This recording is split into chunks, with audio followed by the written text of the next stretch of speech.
नमस्कार दोस्तों, मैं डॉक्टर महेश जोशी आप सभी लोगों का स्वागत करता हूं और शुरुआत करता हूं आज मैं दुष्यंत कुमार की इन लाइनों से। हंगामा खड़ा करना मेरा मकसद नहीं, मेरी कोशिश है सूरत बदलनी चाहिए। मेरे सीने में नहीं तो तेरे सीने में सही हो कहीं भी आग, लेकिन आग जलनी चाहिए। नमस्कार। इन लाइनों का मकसद है मेरा यहां पर एस्ट्रोलॉजी के बारे में आपको कुछ सिखाना। बहुत सारे लोग कमेंट करते हैं और उनके नेगेटिव कमेंट्स भी आते हैं, जबकि आपको मालूम है कि मेरे इस चैनल पर ज्ञान के अलावा और कुछ भी नहीं है। मैं यहां पर आपके सामने इन कुंडलियों का एनालिसिस कर रहा हूं जो कोई भी नहीं करता। आपको मेरा मेथड पसंद आता है, नहीं पसंद आता है, मगर मेरा ऑब्जेक्टिव बहुत क्लियर होना चाहिए कि ऑब्जेक्टिव यह है कि आप लोग सीखें और जिन्हें नहीं आता है वो सीखें, जो ऑलरेडी ज्ञानी ध्यानी है, जिन्हें भगवान ने बहुत बड़ा एस्ट्रोलॉजर बना के भेजा है। उनको सिखाने की मेरी कोई हैसियत है भी नहीं और ना ही मैं उनको सिखाने की कोशिश कर रहा हूं।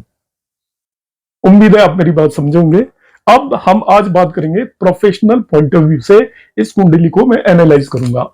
ये बहुत ही शानदार कुंडली है और ये प्रोफेशन के एक पर्टिकुलर पोर्शन को कवर करती है और क्लासिकल कॉम्बिनेशन इसमें साफ साफ नजर आते हैं। तो मेरे पास ये बाई चांस आई और मैंने अपने स्टूडेंट्स को समझाने के लिए इसको यहां पर लगाया है। इससे आपको बहुत कुछ सीखने के लिए मिलेगा कि एक कलाकार, आर्टिस्ट, सिंगर, म्यूजिशियन की कुंडली में कौन कौन से कॉम्बिनेशन होते हैं और किस तरीके से देखेंगे। ये इसका पहला पार्ट होगा। और दूसरा पार्ट में यहाँ दशाओं से रिलेटेड आपको बहुत ही इंपॉर्टेंट बात बताने वाला हूं। एंड तक आप वीडियो को देखिएगा, बिल्कुल मत छोड़िएगा।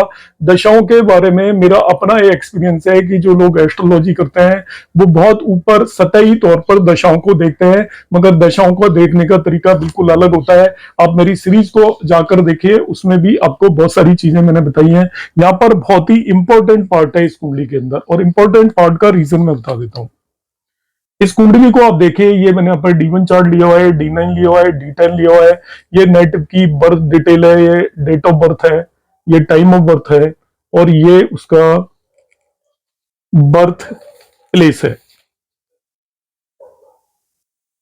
इस कुंडली में क्या खास बात है, सबसे पहले नोट कर लें आप।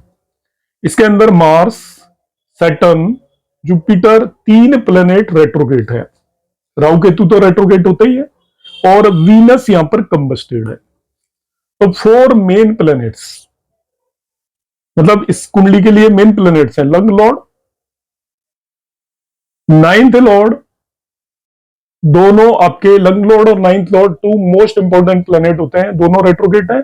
और सैटर्न भी जो कि 10th लॉर्ड है, that is also very important. तो लग्न 10th और 9th हाउस से इंपॉर्टेंट कोई भी हाउस किसी भी कुंडली में होते नहीं है। ये सबसे स्ट्रॉन्गेस्ट लाइन है, ये सबसे स्ट्रॉन्गेस्ट केंद्र है और लग्न में किसी भी नेटिव को रिप्रेजेंट करती है। ये 3 प्लैनेट यहां पर रेट्रोगेट है, फर्दर 1 प्लैनेट कंबस्टेड है। रेट्रोगेट प्लैनेट से रिलेटेड मैं आपको कहानी बता देता हूं। इसके लिए कोई क्लियर कट किसी भी क्लासिक्स में कुछ भी नहीं है, सब अपने अपने हिसाब से रेट्रोगेट प्लैनेट्स को इंटरप्रेट करते हैं। मगर रेट्रोगेट प्लैनेट के बारे में एक बात से सब एग्री करते हैं कि रेट्रोगेट प्लैनेट्स के बारे में कुछ भी सटीक तौर पर नहीं कहा जा सकता। उनके जो रिजल्ट होते हैं, उनकी जो परफॉर्मेंस होती है वो अनप्रेडिक्टेबल होती है। आप ऐसे समझें कि बहुत सारे प्लेयर्स आपने देखे होंगे, क्रिकेट को इंडिया में सब लोग फॉलो करते हैं। जो लोग जाते ही पहली बॉल से मारना शुरू कर देते हैं, अब जो पहली बॉल से मारना शुरू कर देते हैं तो आपने देखा होगा वो कभी 0 पे आउट हो जाते हैं, कभी 5 पे आउट हो जाते हैं, और किसी दिन मन करता है तो वो 300 रन मार देते हैं 100 बॉल पे, 150 बॉल पे। तो वो मैच को बदलने की हैसियत रखते हैं, काबिलियत रखते हैं, और मैच को खराब करने की भी हैसियत रखते हैं, काबिलियत रखते हैं। क्योंकि यदि टीम उन पर डिपेंड करती है, वो 0 बना के आ गए तो उन्होंने सारा मैच खराब कर दिया, और वो यदि कहीं टिक गए तो वो सारा मैच दूसरी टीम से दूर ले जाते हैं। रेट्रोगेट प्लैनेट का इससे बेटर कोई एग्जांपल नहीं है। Their results are unpredictable. आप कोई भी प्रेडिक्ट नहीं कर सकता कि एक रेट्रोगेट प्लैनेट क्या करेगा। किसी की भी कुंडली में 3 यदि रेट्रोगेट प्लैनेट हो जाए मेन, तो ऐसा पर्सन अनप्रेडिक्टेबल होगा, अनकन्वेंशनल होगा, अनप्रेडिक्टेबल होगा, अनकन्वेंशनल होगा। उसको अपनी खुद की खासियत और इंपॉर्टेंस के बारे में भी गलत जानकारी होगी, या तो वो अपने आप को कम आंककर चलेगा या अपने आप को बहुत ज्यादा आंककर चलेगा। अनप्रेडिक्टेबिलिटी की बात कर रहा हूं। उसके अंदर जितनी खासियत होंगी वो सोचेगा नहीं है, या नहीं होंगी वो सोचेगा है। इस तरीके का आपका एक इल्यूजन क्रिएट करते हैं रेट्रोग्रेड प्लेनेट। ये आप देख सकते हो, मेरे पास बहुत कुंडलियां आती हैं जिसमें 3-4 रेट्रोग्रेड प्लेनेट होते हैं, तो वो कुछ बहुत अलग से कुछ होता है ऐसे पर्सन के अंदर। अलग से का मतलब अनकन्वेंशनल होता है। अच्छा, पॉजिटिव और नेगेटिव फॉर्म में मैं बात नहीं कर रहा हूं। अनकन्वेंशनल थिंग कभी भी बेटर अच्छी भी होती है और कभी अच्छी नहीं भी होती, दोनों तरीके से होती है। तो ये मैंने आपको रेट्रोग्रेड प्लैनेट के बारे में थोड़ी सी जानकारी दी है। अब वीडियो को मिस मत करिएगा, मैं बहुत सारी चीजें बताने वाला हूँ। अब इस कुंडली को मैं एनालिसिस करूंगा, तो सबसे पहले मैं इसका, चाहे मैं किसी काम से रिलेटेड देखता हूं, तो आप देखते हो हमेशा मैं D1 चार्ट को देखता हूं। उसकी लग्न को सबसे पहले देखना जरूरी है, क्योंकि लग्न जब तक सही ना हो तो बाकी चीजें देखने का कोई यूज नहीं है। तो इस नेटिव का लग्न है 1 मार्स साइन का लग्न है ये एरीज, और उसको लग्न लॉर्ड एस्पेक्ट कर रहा है। तो जब भी किसी भी भाव को उसका स्वामी एस्पेक्ट करे तो वह भाव स्ट्रांग हो जाता है। तो लग्न को मैं स्ट्रांग मान रहा हूं। साथ में सैटर्न एस्पेक्ट कर रहा है तो वो इसको प्रभावित करता है। मार्स और सैटर्न जब भी किसी भी भाव को एक साथ एस्पेक्ट करें तो उस भाव की हानि जरूर होती है कभी न कभी लाइफ में, उससे रिलेटेड कोई न कोई सडन इवेंट होता है। मगर यहाँ पर वो उसको जुपिटर भी एस्पेक्ट कर रहा है फिल्म दृष्टि से। तो जुपिटर इस लग्न को बहुत स्ट्रांग बना देता है। जुपिटर जब भी किसी नेटिव की लग्न को एस्पेक्ट कर ले तो उसकी हजार कमियों को दूर कर देता है। लग्न में जाकर बैठ जाए तभी भी और एस्पेक्ट कर ले तभी भी, इसलिए लग्न इस नेटिव की स्ट्रांग में मानकर चलूंगा। अब हम बात कर लेते हैं लग्न लॉर्ड की। तो लग्न लॉर्ड केंद्र में जाकर बैठ गया और लग्न लॉर्ड सैटर्न से एफ्लिक्टेड है, कोई बात नहीं, मगर ये भी यहाँ पर स्ट्रांग बनता है। यहाँ पर लग्न लॉर्ड केंद्र में, और ये बहुत स्ट्रांग केंद्र त्रिकोण राजयोग बना रहा है। केंद्रीय त्रिकोण राजयोग कैसे बना रहा है, यहाँ पर सैटर्न को आप देखोगे तो वो आपका 10th लॉर्ड है, 11th लॉर्ड भी है, और साथ में ये लग्न लॉर्ड है आपका मार्स। तो ये नॉट ओनली केंद्रीय त्रिकोण राजयोग बना रहे हैं, ये एक बहुत स्ट्रांग धनयोग भी बना रहे हैं। लग्न और 11वें भाव के लॉर्ड की तरह धनयोग और केंद्रीय त्रिकोण राजयोग केंद्र में बन रहे हैं, तो ये स्ट्रांग होगा। मगर यहाँ पर क्या होगा कि आपको जो फल है वो उतने ज्यादा भी नहीं मिलने वाले हैं, क्योंकि यहाँ पर जो ये मार्स है वो एक्चुअल में आप देखोगे तो 8th हाउस का लॉर्ड भी हो जाता है। तो केंद्रीय त्रिकोण राजयोग की आपने मेरी सीरीज देखी होगी दशाओं में, मैंने बताया कि यदि केंद्रीय त्रिकोण राजयोग में जो प्लेनेट इन्वॉल्व है उनका 6-8-12 से किसी तरीके का लिंक ना हो तो वो 100% रिजल्ट देते हैं। मगर 6-8-12 से जब लिंक हो जाए तो उतने ज्यादा स्ट्रॉन्ग रिजल्ट नहीं दे पाते। अब यहाँ पर कोई बात नहीं, ये नेटिव का जो मार्स है लग्न लॉर्ड, इसकी दशा इनकी काफी 20-22-23 साल की एज में खत्म चली गई थी, खत्म हो गई थी, तो बहुत कुछ मिला नहीं होगा। और सैटर्न की दशा काफी लेटर आएगी, तो वो राजयोग का इनको फल तभी मिलेगा जब सैटर्न की दशा आएगी, तब देखा जाएगा, और उससे पहले बहुत कम चांसेस हैं। दूसरा यहाँ पर एक और बहुत स्ट्रॉन्ग राजयोग बन रहा है यदि आप सेकंड भाव के अंदर चले जाए। सेकंड भाव के अंदर यहाँ पर हम देखते हैं तो वीनस और सन के बीच में भी केंद्रीय त्रिकोण राजयोग बन रहा है। सन 5th लॉर्ड है, वीनस 7th लॉर्ड है, तो केंद्रीय त्रिकोण राजयोग यहाँ पर फॉर्म हो रहा है। मगर फिर ये राजयोग वीक हो जाता है क्योंकि इसमें राहु केतु का एफ्लिक्शन है, आप ध्यान से देख लीजिए, राहु केतु एक्सिस पर है, तो इसलिए वीक हो जाता है। और साथ में यहाँ पर एक्चुअली मरकरी भी आ गया, लिंक हो गया किसका, जो कि मैं आपको रेगुलरली बता रहा हूँ, 6th हाउस का लिंक हो गया। तो still rajyog is there is no doubt about this second house के अंदर। मगर ये भी राजयोग उतने बेटर रिजल्ट नहीं दे पाएगा जैसे बेटर रिजल्ट हम इससे एक्सपेक्ट करेंगे।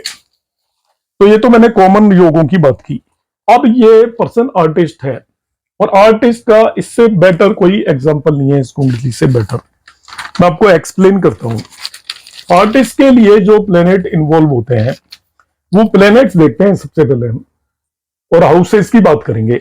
तो आर्टिस्ट के केस में जो हाउसेस और प्लेनेट्स इन्वॉल्व होते हैं 1 by 1 देख लेते हैं। हाउस इन्वॉल्व होता है सेकंड हाउस एक्चुअली क्या होता है, चाइल्डहुड लर्निंग का होता है। आपको पता है संस्कार, लर्निंग एट होम जिसे बोलते हैं, या उसको आप और बेटर टर्म में बोले तो चाइल्डहुड लर्निंग का होता है। और आपका टंग ऑफ नेटिव, जीव का, स्पीच का होता है सेकंड हाउस।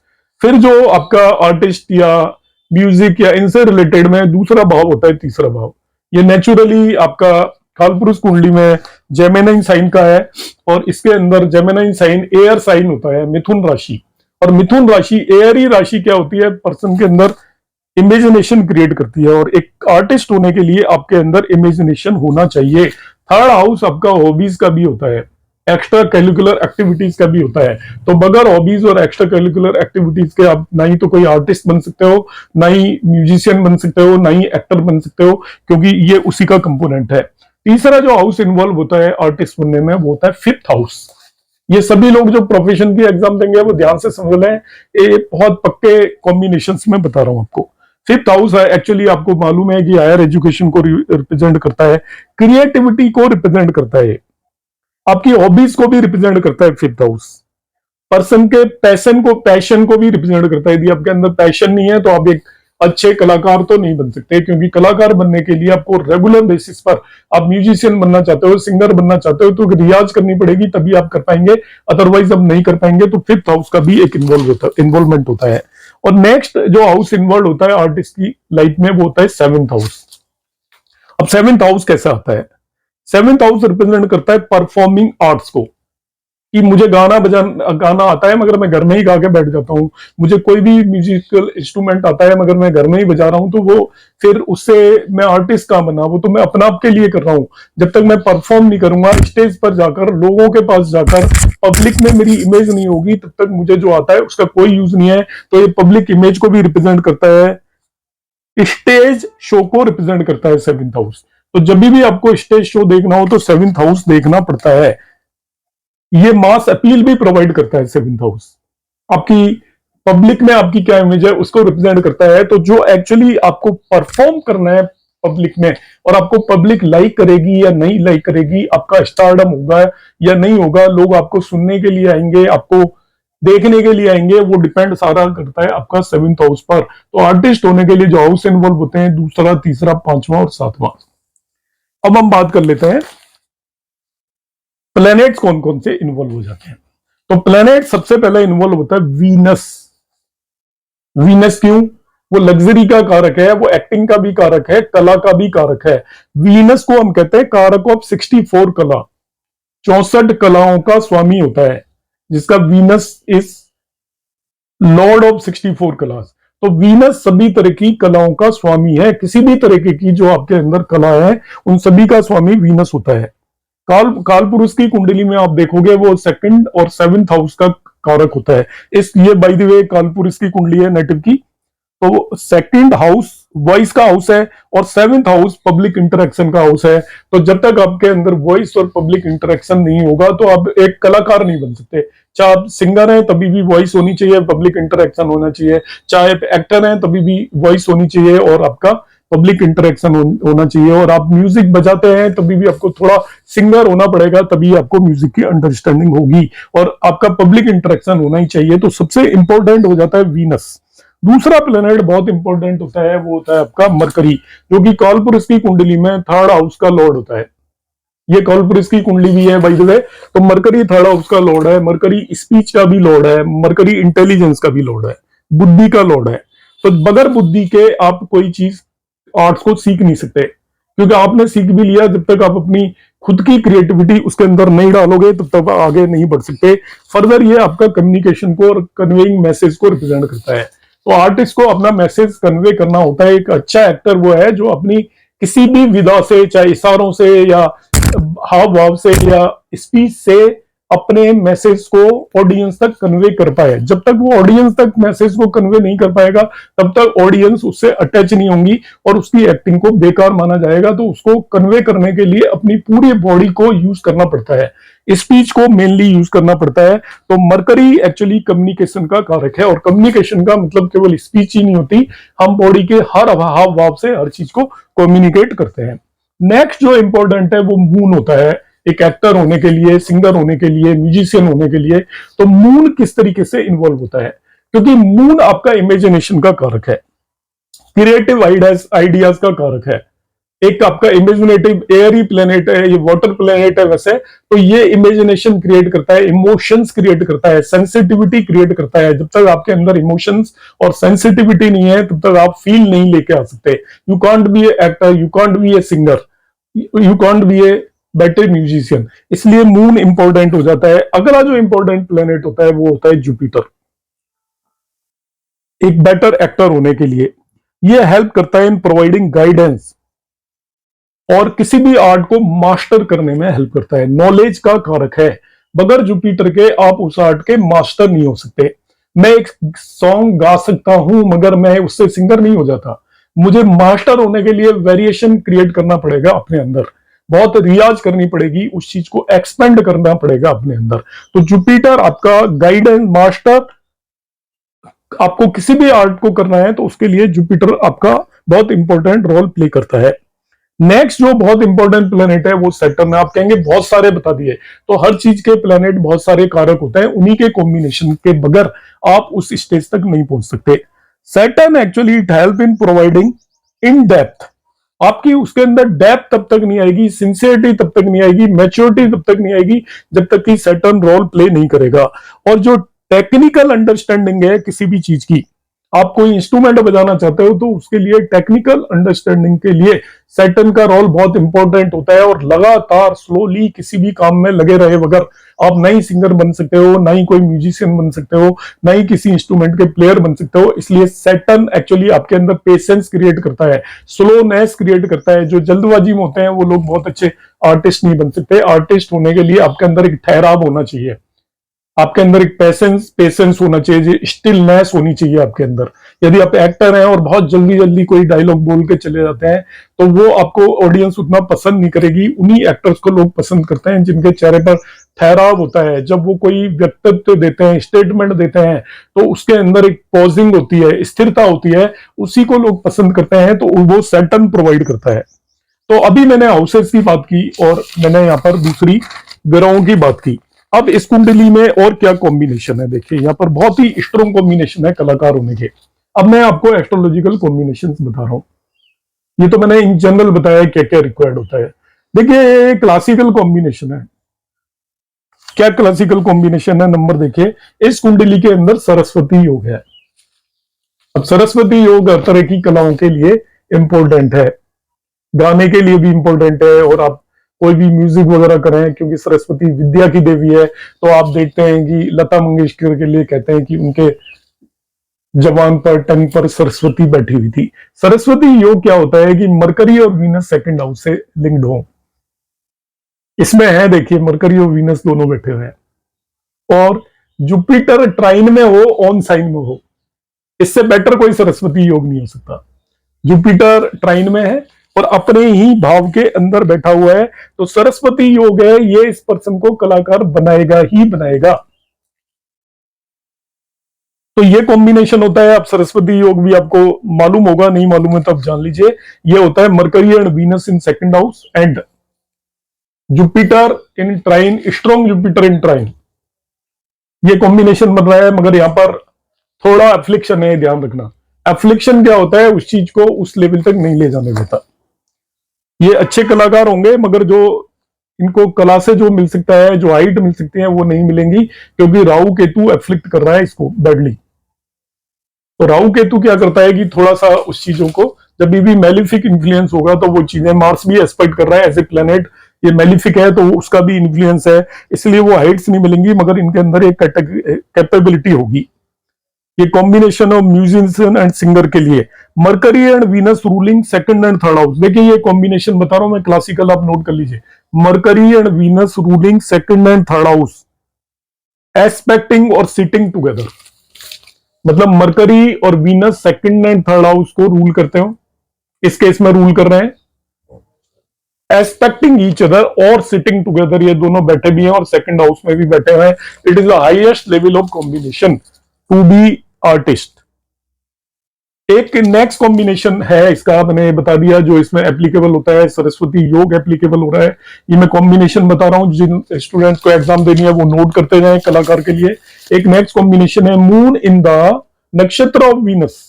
यहां पर मून वीनस के ही नक्षत्र में है। मून का मैंने नक्षत्र लिखा हुआ है जन्म तारा, वो पूर्व फाल्गुनी है और वो वीनस का नक्षत्र है, तो मून इज इन द नक्षत्र of Venus. It is also a combination sitting in house number 3, 7, 11। 3 आपका यहाँ पे एक्स्ट्रा करिकुलर एक्टिविटीज का है, पब्लिक ये आपका पब्लिक परसेप्शन का है, और 11th house is for the games.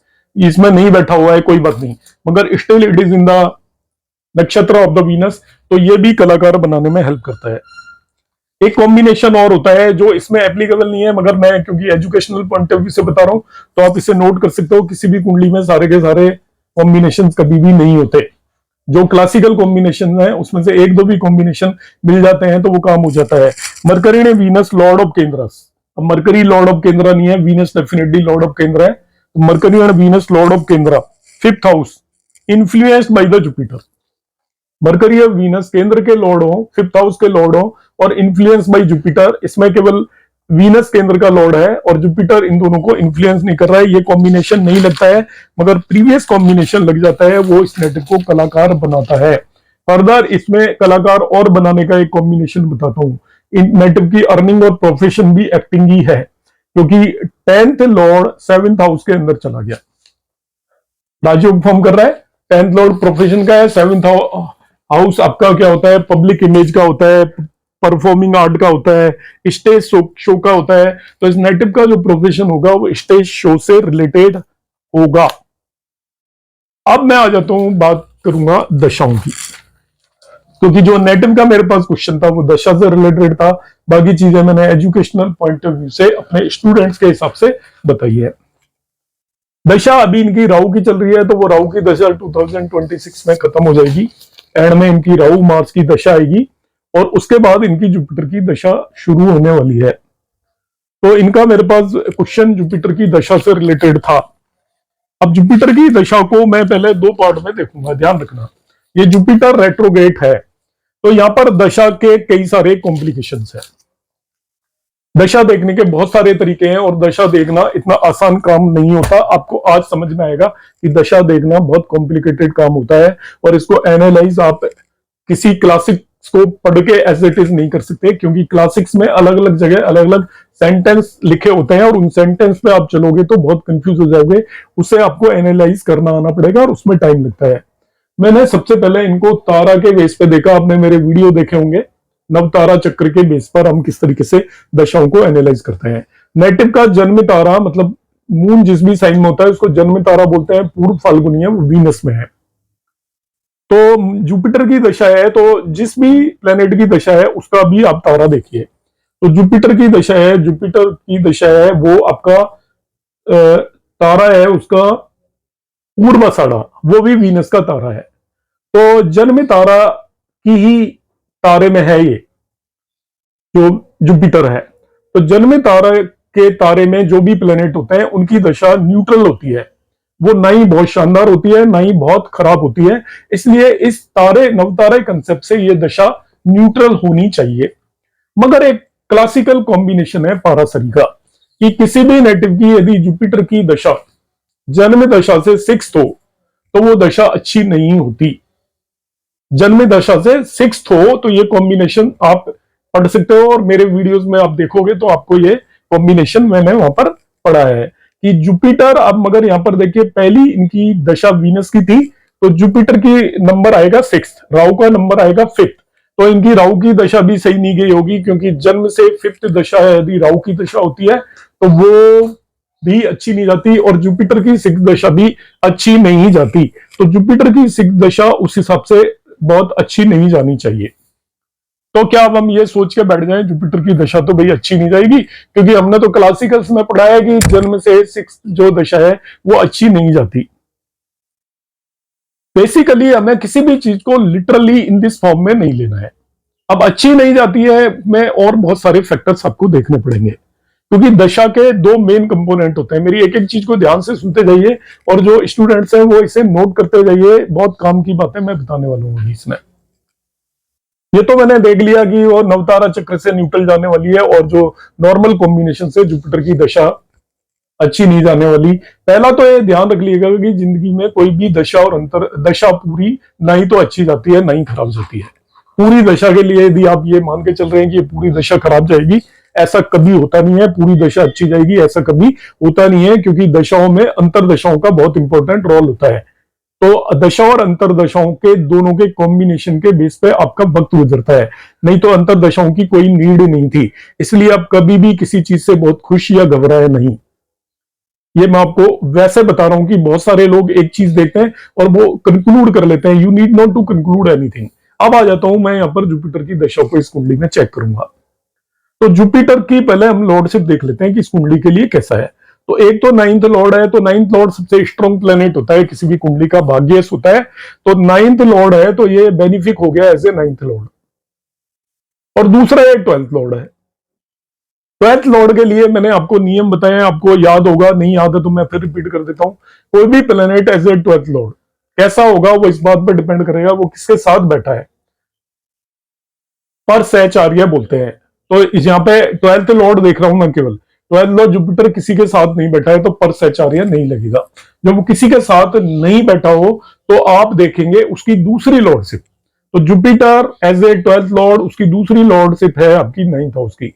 ये बेनिफिक है, इसलिए जुपिटर इस कुंडली के लिए एज ए नाइन्थ लॉर्ड भी बेनिफिक है और ट्वेल्थ लॉर्ड भी बेनिफिक है।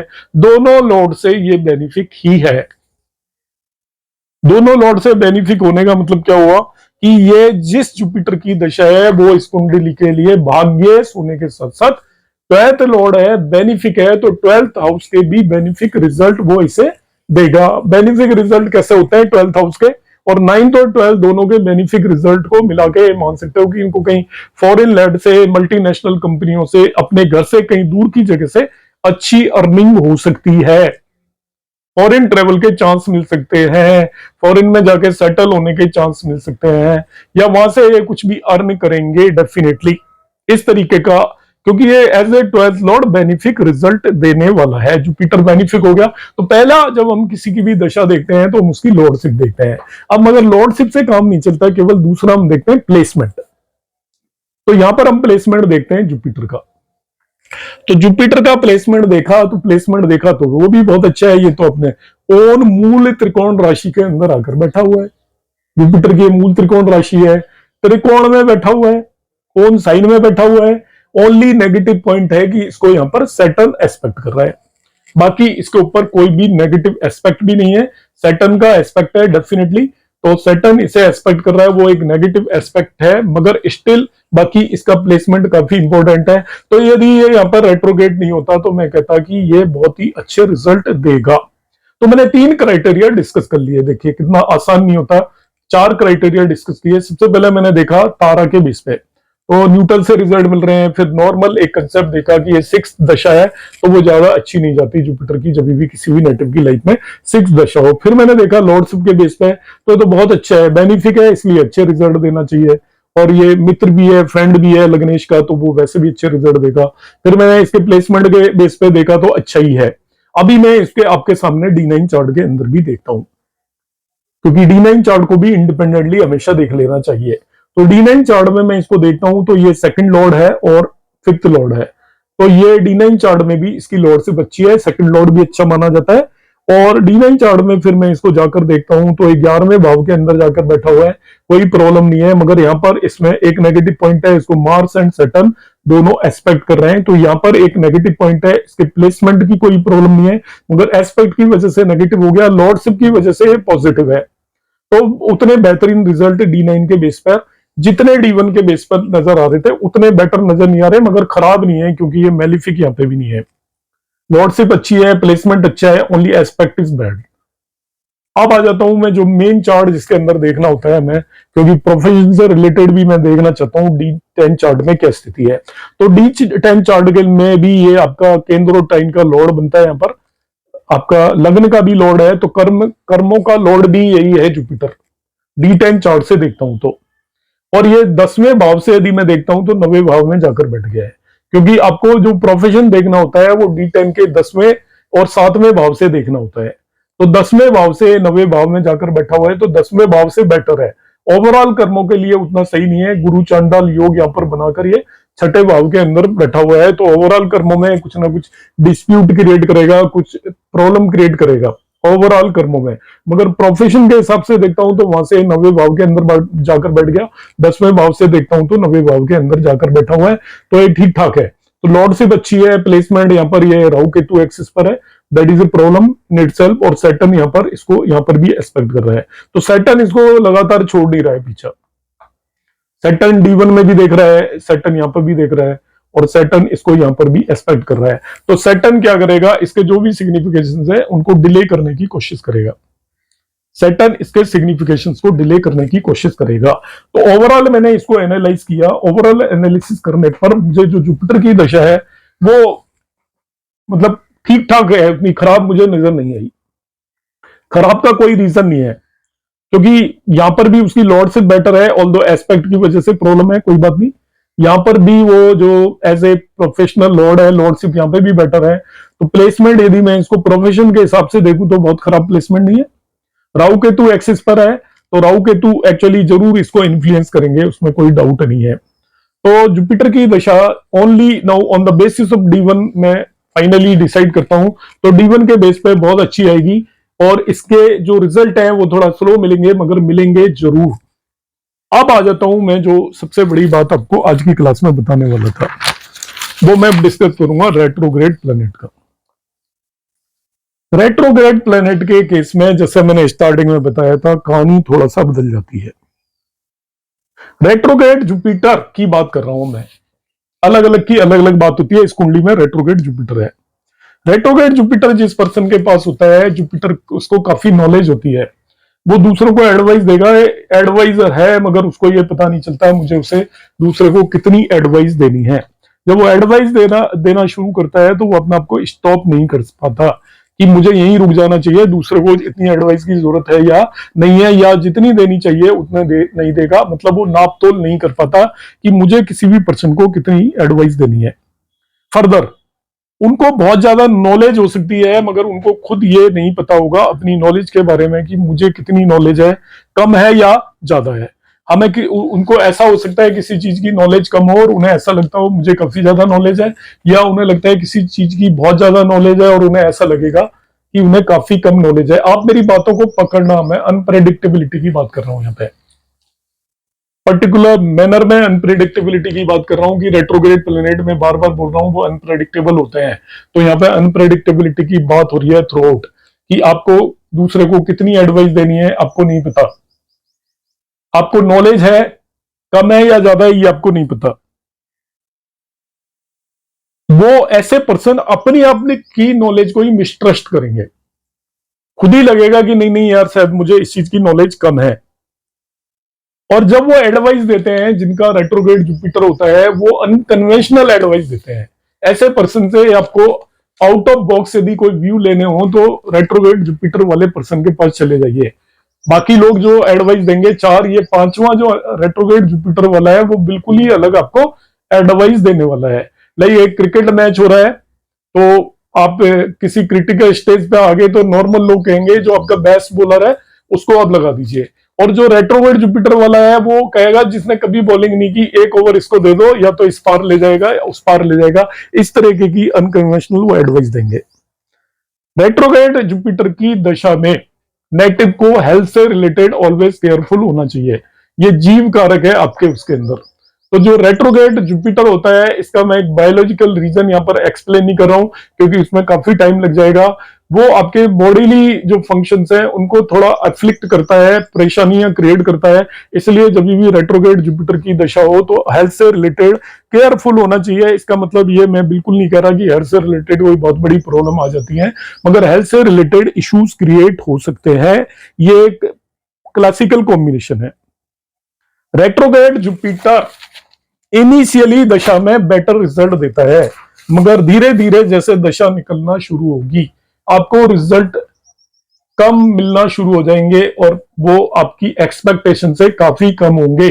तो जो भी लोग ये आते हैं कि जुपिटर योग कारक है, जुपिटर ऐसा है, मगर हमें वैसे रिजल्ट नहीं मिले, वो अपनी कुंडलियों में चेक कर लें कि आपका जुपिटर रेट्रोग्रेड होगा तो शुरू के दिनों में, इसकी लंबी दशा होती है 16 साल की, तो आप ये मान सकते हैं कि 3-4 साल आपकी सेटिस्फैक्ट्री आपको रिजल्ट मिलेंगे।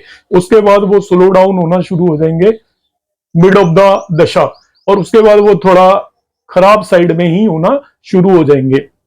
तो इन दिस वे मैंने यहाँ पर एक्सप्लेन करने की कोशिश की है। ब्लैक एंड व्हाइट में जो भी हमें देखना है वो जब हम अंतरदशा आएंगी उनको एनालाइज करके और ज्यादा स्पेसिफाई कर सकते हैं। तो उम्मीद है मैंने इस पर्टिकुलर क्लास के अंदर बहुत सारे टॉपिक्स को कवर करने की कोशिश की है। आपको मेरा प्रयास कैसा लगा कमेंट बॉक्स में जरूर कमेंट करिएगा। बहुत सारे लोग बिल्कुल भी कभी कमेंट नहीं करते, आपके कमेंट्स की बहुत ज्यादा जरूरत होती है, उसके बेसिस पर मैं कुछ ना कुछ नया इनिशिएशन लेता हूं। जो भी आपकी रिक्वेस्ट आती है उसी हिसाब से मेरे वीडियोस होते हैं, तो होपफुली आपको पसंद आ रहे होंगे। यदि आपको जैसे भी है आप जरूर अपने व्यूज को रखें और उनका ऑलवेज मैं स्वागत करूंगा। आपको नेगेटिव व्यूज देने हैं तो वो भी आप दे सकते हैं। नमस्कार।